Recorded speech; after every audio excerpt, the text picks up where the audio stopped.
Gambang kromong menika salah setunggaling jenis musik tradisional saking Betawi Jakarta.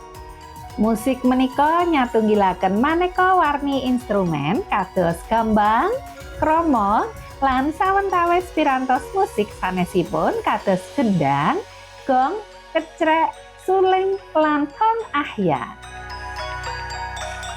Sawetawis kelompok seni wonten Jakarta ngupados gesangaken malih kesenian menika kanthi nglibataken generasi kaneman. Maneka upaya dipun tindakaken kados ngawontenaken peladosan musik gambang kromong ngantos damel patingalan seni.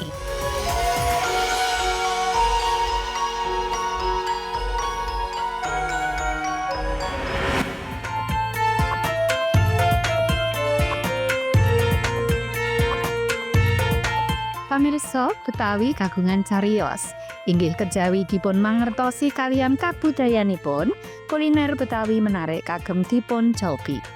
Nggih dinten menika den bagus badhe ngrekomendasikaken kuliner Betawi peranakan ingkang kagungan cita raos khas. Waduh, dulur ya. Iki panganane sing ngarepku kabeh, guys. Aduh. Monggo, Mam.